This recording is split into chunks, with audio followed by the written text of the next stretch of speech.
So all these price hikes and all these modern sales for all these like Dragon Ball we've seen, they're long overdue to move, and that's something that I want to share. I got this. Love to hear it. Look, love to hear it. Look, we can talk about the modern, but let's look at the old stuff here. I got this record-breaking sale in Yu-Gi-Oh here. I'm going to share the screen. Nate, can you edit in the Family Feud X and just no, all over no. Let me hold on. We skipped over Dragon Ball too quick. It was supposed to be a Dragon Ball segment. Hold on. Straight to Yu-Gi-Oh. Let me cook, y'all. Let me cook. Let him cook. Okay? Let him cook. Let him cook. All right. This was a private sale, I believe. $147,000 for the wavy first ed LOB PSA 10s. Oh, this is the whole This set. would never have happened if all this other hype was not going on, right? No, it's only the foils. Doesn't include Gaia, John. Vintage Yu-Gi-Oh! Shout out. Congrats, Vintage Yu-Gi-Oh! Okay. Dope sale. Congrats, Vintage Yu-Gi-Oh! Holders. You did it. So we have this going on. All these other games, why can't they do the same thing that Pokemon is? Are they not all part of people's childhood as well? Look at Yu-Gi-Oh! Here. I mean, I know people that still, to this day, love the anime of Yu-Gi-Oh! Say it's far superior to the Pokemon anime, right? What's a Yu-Gi-Oh? Okay, John. Okay. We have some catching up to do with the rest of these TCGs that haven't got the limelight that they might deserve. And who's to say that these guys buying up all the modern stuff aren't just beating them to the punch and they're ahead of the game. They're the real, geniuses out there. The savants. The cardboard savants. Today's modern is tomorrow's vintage. Hello. Don't use that on me. I reluctantly agree with you that it's overdue. But there's a part of me that is just like, it's not as good as Pokemon. It's not as good as sports. It's not as good as One Piece even. Like, you hear that, Jake Smith? Tap in.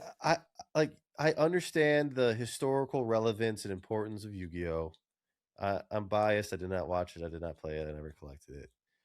I mean, there's still room to run compared to COVID. That's the thing. Cards.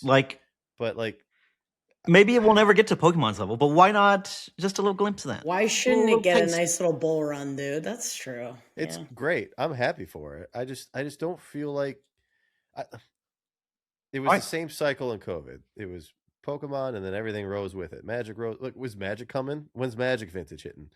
We got Dragon Ball. Let's not do that. Yeah, let's talk about Dragon Ball. Let's talk about your darling Yu-Gi-Oh. Let's talk about your darling Dragon Ball. Which I missed the boat. I just collected DBZ score stuff. It's Dragon Ball Super. Don't say you missed the boat. Come on. Dragon Ball Super's going through the roof on all these singles. All six buyers, raising them up. Oh, that's it? Just 6? So that's it. Put 6 0. Yeah, dude. So is it all games, Mason? Just to outline what's going on with the modern part of stuff. Obviously, these other games, the Bandai games, Dragon Ball Super, Fusion World, Gundam. I think Weiss is getting some love. Yu-Gi-Oh is getting some love. The thing about them is they don't have the depth of the market that all these like Pokemon does, or even Magic does for that matter. So it's much, much easier to raise these prices, inflate and balloon these prices, and pump these prices because there's just not that much stuff available out there. So, you can buy 10, 12, 15 copies of something and you 3-4x the price potentially. So that's the scary part now, looking at modern stuff, is just there's not a lot of it out there. So what was out there, it's all getting bought up, and it's really blown up the prices on stuff. So people are unhappy with their 20-30% day over day gains in Pokemon. They want 100% too. They're moving on. Yep. There's another carcass that has plenty of meat on it still. Yep. I forgot about Weiss and how big Weiss got. Uh-huh. There was like 6-figure sales of that stuff. I completely forgot about that. Yeah, Weiss, even Union Arena's seen some love, like the more popular stuff. The waifu boom, Sean, it's coming back with your One Piece set. One Piece is going to bring on the waifu boom. It's happening. It's happening because you of guys. Sean. You guys it's are your losing fault. me. Look, I can agree that Yu-Gi-Oh is overdue. There's a lot of fundamentals that support that a lot of people that left Pokemon went into Yu-Gi-Oh when they were younger. There's a lot of Yu-Gi-Oh has withstood the test of time and at least till now remained in the top 3, although One Piece I think is on the cusp of overtaking that. that Yu-Gi-Oh, by all merit, should have a price increase on things in a wave where most collectibles are having a price increase. Mm-hmm. Buck stops there. Bucko. Like, I'm sorry. Dragon Ball Super. Nobody even knew that. Dude, the average person said Dragon Ball Super should quit being printed in the other Dragon Ball Fusion World or whatever that they made so that they can print more One Piece. That was that me. has I been said that. Yeah, that has been the overarching narrative for a long time by a lot of people. Kill this damn thing. Give us more One Piece cards. Now all of a sudden it's, I love Dragon Ball Z, dude. No, you don't. You made a $1,000 card go to $14,000. You need to find 4 more jackasses to sell it to. That's what happened. Outside of Pokemon, Yu-Gi-Oh, One Piece, what's the next biggest anime property? Dragon Ball. Makes sense to me. Magic Universe. That makes sense. No. Dragon Ball is bigger than that. Bigger than Final Fantasy, all of Marvel, not Marvel, but of Final Fantasy, it's bigger. I'm just saying, Lord of the Ring, dude. That's a logical statement that Mason just made. Very logical. That makes Dragon Ball is big. It is big. No one has cared about those cards up till this point. They just haven't. They cared during COVID when they had a massive boon up signature card from Tournament of Power. All that crap came cratering down. They caught him sleeping, and now they're gonna get paid. You're right. Every human slept on it. That we should get value in the IP. Everyone's still sleeping on Pogs, dude. Beanie Babies. We're all sleeping. No. Fine, go find your Kicks Bears. Trust the Princess Dies are coming back. So at least with Dragon Ball, only the air one. At least with Dragon Ball, you have the new anime. You have all the 40th. It was 40th, right? Anniversary of it. 40th. Yeah. At least there's some organic timing to it, where there could be some actual organic interest that is rising from it. It's a little bit of dubious timing, yes, with everything else that's going on in the TCG world, but it's not always 1-to-1 as far as it just being shilled and pumped. People are causing momentum shifts and making I can't tell if you even believe what you're saying right now, or if this is a bit. I genuinely cannot. I can't. Squinks, it's my topic. I have to keep things rolling here. It's my No. Mason, I will drag us got all to the 20-minute mark. John's so offended that you don't really believe what you're saying. It's got the supporting structure to it. Like you said, it's got that anniversary hitting. It's got the new anime was a massive announcement. The remake. Yeah, people are very excited about that. It's not a remake. It's a new story. The Beerus one is a remake. That part of it is a redo. It's closer tied to the actual story that Akira Toriyama put together, or his team put together in the manga, more so than what they did for the anime. So yeah, the timing of all this stuff coming together again, this is perfect storm for Dragon Ball, the IP to blow up, and it's probably the leading reason why people are speculating on it, right? Specking it all, yeah. Right. It's this just dropped. We got this going on. I mean, the dumb reason that I bought these cells was because they're opening up a theme park in Saudi Arabia. So maybe some rich guy will want to buy these. I remember that silly. There's plenty of reason of why this is happening organically. I mean, obviously it's a little bit crazy seeing cards go from 5 to 60 overnight when there's as many as you want available, essentially.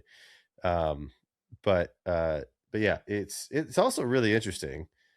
The TCG Dragon Ball guys that I follow are super upset about this. They're wanting this to not happen at all. I'm you guys are making more money than you're making money. Why don't you want to make money? Why do you want to stop this? They're complaining about it, shitting on it. I'm guys, enjoy this while it's happening. Feed into it. Support the hobby. Support. You don't know what you got till it's gone. Do they even realize that their game was 2 days from dead? This might get them another year or two, because box sales may actually take off from it, and then Sealed is actually going kind of crazy. What happened to the first set? It was set at $55 forever. Now it's $700 today. The manga set, Fusion World. Oh, Fusion World. I don't know. Yeah, I have no idea. I don't carry it. They've gone nuts. So it's only good if you feed into it and support it and have fun with it. If you completely ignore this and neglect it and try to fight it, If you it's just only not gonna... think that score is what people actually Yeah, if you do what I do, you're not going to make any money. Actually But... make money. Although Raider's the one has DBZ score fan that moved at all? didn't make nothing. my stuff has been selling pretty fast when I listed on eBay, so it's not price. Liquidity's going up right now. Price. You're just selling sealed though, right? No, I'm selling my graded, my lower. Oh graded. Wow, cool. That's awesome. Yeah. Good for you. So, I am glad you're Out getting bailed out time. of the Bailed Yeah. out. Yeah, I don't feel bailed out. Shouts Look, out to dude, Kai and we Radar watched for this getting happen bailed before. out. Dude. We watched this happen with Naruto, which I think was one of the biggest surprise successes of COVID. Naruto and Weiss were probably the two biggest. And the two people that got the biggest boom from that are the two people on this podcast. Yeah, and I think, and so I would argue that we know better thousands of dollars how illiquid that stuff becomes. Like that's the thing, is what's going to happen is cards are going to, a couple sales will happen and people will say these are the prices now, and that stuff's going to become illiquid. And the problem is going to be no one's going to want to. It was already illiquid, and now it's because more they illiquid. paid too much. Yeah. And so then you're not going to have any lower price history. And so that stuff just sits illiquid forever and doesn't move. And so then those are forever the prices, but nothing sells. And you just have an illiquid game with illiquid cards that might as well be worth nothing. And like, this is what happened in Naruto boxes. Like, you could sell a Path box for like $2,000 during COVID. And then sales trickled all the way down to like $1,000. And then just nobody wanted to lower it, but they never sold. And so if you had Path boxes listed at $1,000, they might as well have been not listed because they just weren't going to sell. I finally sold one for like $660 like a week ago. And like, that was because I'm just to the point of like, look, Naruto, I'm moving on, like, get rid of it. I've listed another one. Who knows if another one will sell or when it will sell. And I've got 6 more after that. So like, it's just one of those, like, I could end up selling my last one at $100. Who knows?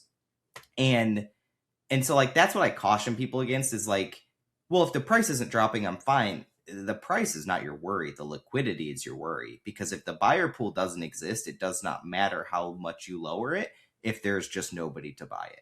And like, I don't think people realize how low liquidity can get, like, and how the remaining people are like the true fans that are willing to like wait on the price memory of when they could buy it for $50. And so they'll just wait and buy it for $50, and they will, and like, hope you're ready to sell your $14,000 item for $50 because that's the only person left that wants to buy it.